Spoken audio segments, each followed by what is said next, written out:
नमस्कार दोस्तों, स्वागत है आपका हमारे ऑफिशियल यूट्यूब चैनल जीएस भाई नीरज सर में। कैसे हैं आप सब? मैं उम्मीद करता हूं स्वस्थ होंगे, मस्त होंगे, अपनी तैयारी में व्यस्त होंगे। बट आज की जो क्लास है ये टेस्ट पेपर 64 है।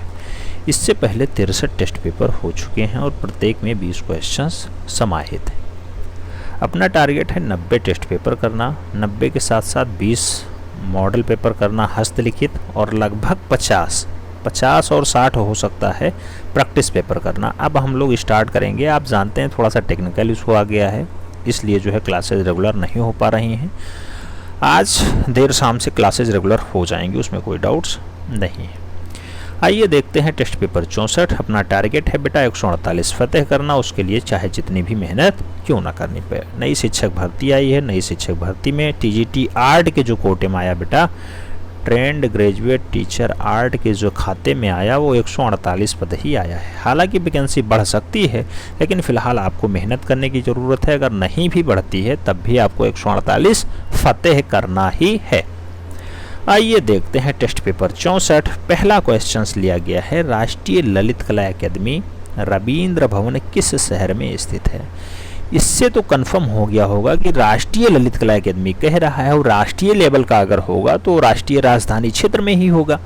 तो इसलिए इसका राइट आंसर भी आप राष्ट्रीय राजधानी क्षेत्र ही चूज करेंगे। फिर भी ऑप्शंस देख लीजिए, मुंबई, लखनऊ, दिल्ली, कोलकाता। बेटा राष्ट्रीय ललित कला अकादमी जो है दिल्ली में स्थित है। कब इस्टेब्लिश होती है? 1961 में रविंद्र भवन बनाया जाता है। तो राष्ट्रीय ललित कला अकादमी में रविंद्र भवन 1961 में बनाया जाता है। राइट आंसर बी के साथ बन रहा है। प्रश्न संख्या 2 की तरफ बढ़ते हैं। 2 में पूछा जाता है, टेराकोटा मूर्ति बनाई जाती है, किससे बनाई जाती है? पत्थर से, प्लास्टर से, सीमेंट से या फिर मिट्टी से? बट आप जानते हैं कि टेराकोटा की मूर्तियां जो है मिट्टियों से बनाई जाती हैं। तो राइट आंसर इसके साथ डी लगाइएगा। हमें उम्मीद है कि आप लोग पेन पेपर उठा के बैठे होंगे और नोट डाउन कर रहे होंगे, आलस्य नहीं दिखा रहे होंगे। प्रश्न संख्या 3 की तरफ बढ़ते हैं। 3 में पूछ लिया गया, राम किंकर बैस थे, क्या थे बेटा? चित्रकार हैं, लेखक हैं, संगीतकार हैं या फिर मूर्तिकार हैं? तो राम किंकर बैस का संबंध जो है बेटा वो मूर्तिकार के रूप में है, ज़्यादा ख्याति प्राप्त मूर्तिकार के रूप में रहे हैं। आप जानते हैं कि राम किंकर बैस विश्व भारती विश्वविद्यालय में एज आ मूर्तिकला विभाग के विभागाध्यक्ष भी रह चुके हैं। तो राम किंकर बैस एज आ मूर्तिकार हैं, याद रखना है। राइट आंसर डी के साथ बनेगा। प्रश्न संख्या 4 की तरफ बढ़ते हैं। 4 में पूछा गया है, एलोरा में गुफाएं और शैलाकृत मंदिर हैं, बौद्ध के हैं, बौद्ध और जैन के हैं, हिंदू और जैन के हैं या फिर हिंदू बौद्ध जैन के हैं? तो आप जानते हैं कि एलोरा की गुफा में तीनों धर्मों से संबंधित डाटा मिलते हैं, तो हिंदू, बौद्ध और जैन तीनों आएंगे। आप जानते हैं कि हिंदू धर्म से संबंधित जो डाटा मिलता है वो 13 से 29 तक मिलता है। गुफा संख्या 13 से 29 तक का हिंदू धर्म के लिए है, बौद्ध धर्म के लिए 1 से 12 तक का है, और जैन धर्म के लिए कहाँ से कहाँ तक का है? तो 30 से 34 तक की गुफाएं जो हैं वो जैन धर्म का डाटा संग्रहित किए हुए हैं। तो 1 से 12 बौद्ध धर्म का है, और 13 से 29 तक का हिंदू धर्म का है, और 30 से 34 तक का जैन धर्म का है। एलोरा गुफा स्थित कहाँ पे है बेटा? तो एलोरा महाराष्ट्र में स्थित है। महाराष्ट्र में कहाँ पे? औरंगाबाद में स्थित है, औरंगाबाद। हमें उम्मीद है कि आप लोग पूरा डाटा नोट डाउन कर रहे होंगे।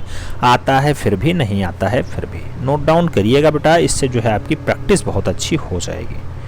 प्रश्न संख्या 5 की तरफ बढ़ते हैं। 5 में पूछा जाता है कि वेदों की रचना किस भाषा में हुई थी? हिंदी में हुई, फारसी में हुई, देवनागरी में हुई या फिर संस्कृति में हुई? तो बेटा जो वेदों की रचना है वो कौन सी भाषा में हुई है? तो वो संस्कृत भाषा में हुई है।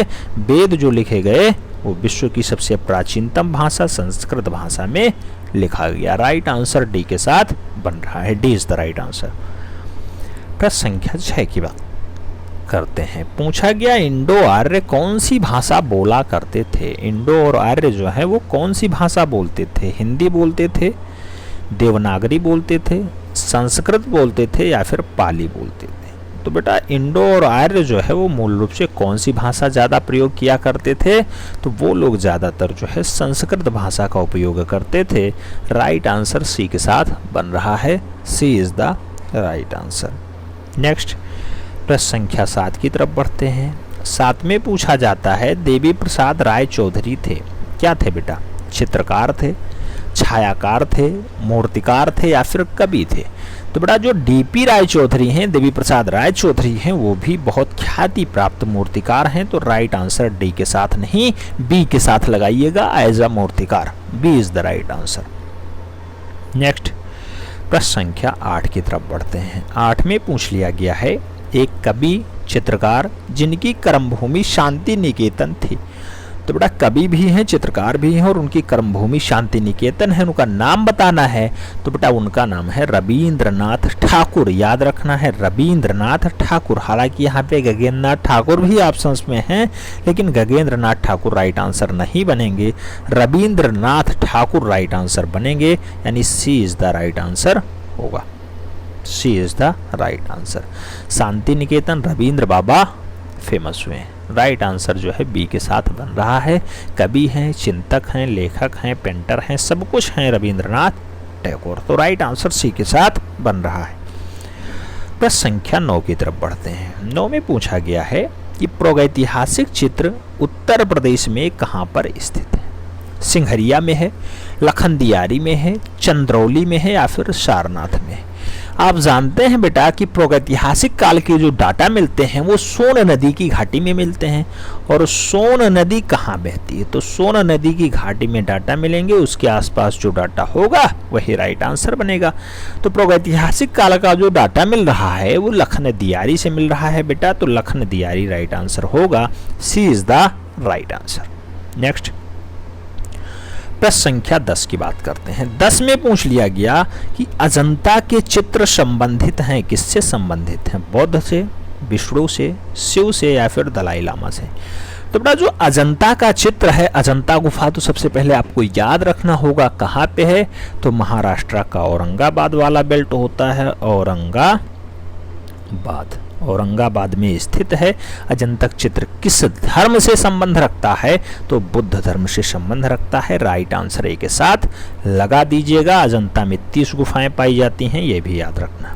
नेक्स्ट प्रश्न संख्या 11 की बात करते हैं। 11 में पूछा गया रंगोली मुख्य रूप से बनाई जाती है, किससे बनाई जाती है? कैनवास पे, कागज पर, जमीन पर या फिर दीवार पे? बेटा जो रंगोली बनाई जाती है वो ज़मीन पे बनाई जाती है। आप जानते होंगे कि जब त्यौहार आते हैं, दीपावली होती है, तब देखते होंगे आप जो है लड़कियां अपने घरों के सामने रंगोली का जो है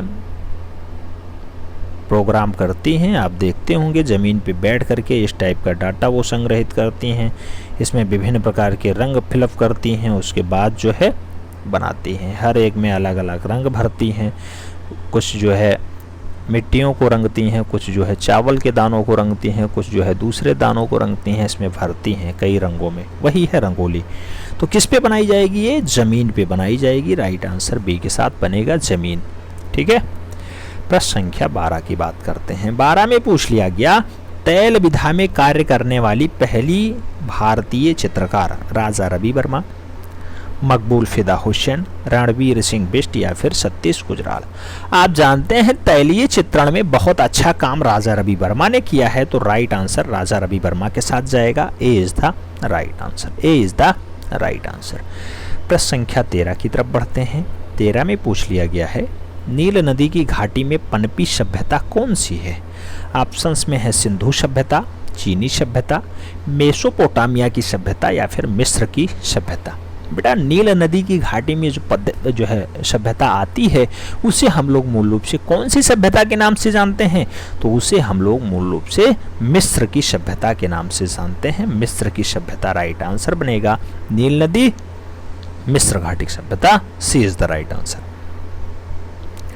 प्रश्न संख्या 14 की बात करते हैं। बहुत महत्वपूर्ण क्वेश्चन आ गया बेटा। दजला फरात नदियों के दोआब में पनपी सभ्यता कौन सी है? मिस्र की सभ्यता, भारत की सभ्यता, ग्रीक की सभ्यता या फिर मेसोपोटामिया की सभ्यता?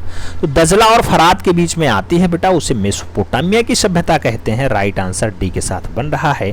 D is the right answer.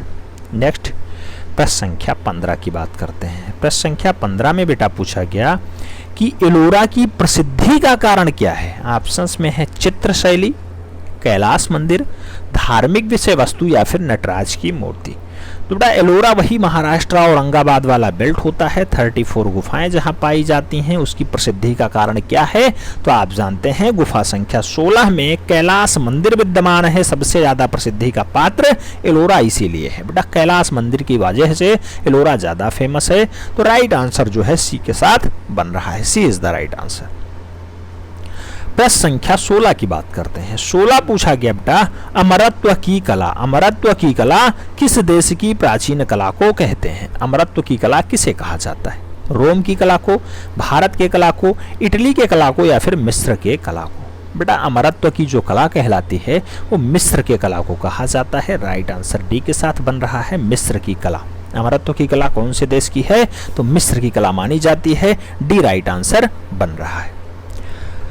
प्रश्न संख्या 17 की बात करते हैं। 17 में पूछा गया किसके संरक्षण में हमजानामा का चित्रण हुआ है। बेटा हमजानामा का चित्रण कौन सा संरक्षण प्रदान करता है राजा, तब होता है। ऑप्शंस में है अकबर, जहांगीर, हुमायूं, शाहजहां।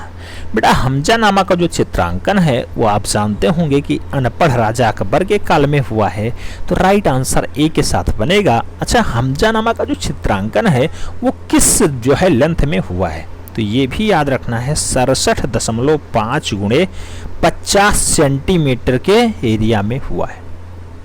ठीक है, और ये कपड़े पे आरोपित कागज पे किया गया है, याद रखना है कपड़े पे आरोपित है, कागज पे किया गया है। राइट आंसर बनेगा ए। अकबर ने संरक्षण प्रदान किया। हमजानामा 67 गुणे 5 नहीं 67.5 गुणे 50 सेंटीमीटर के रूप में कपड़े बनाया गया है कागज के रूप में। ठीक है, तो राइट आंसर ए के साथ बन रहा है। प्रश्न संख्या 18 की बात करते हैं। 18 में पूछा गया कान्हाहेरी की गुफा कहाँ स्थित है। कान्हाहेरी की गुफा कहाँ स्थित है। ऑप्शन है आंध्र प्रदेश, महाराष्ट्र, केरला, तमिलनाडु। बेटा जो कान्हाहेरी की गुफा है वो महाराष्ट्र में स्थित है। तो राइट आंसर महाराष्ट्र बनेगा। 11 मुखों वाला अवलोकितेश्वर की प्रतिमा मूल रूप से है ये 11 मुखों वाली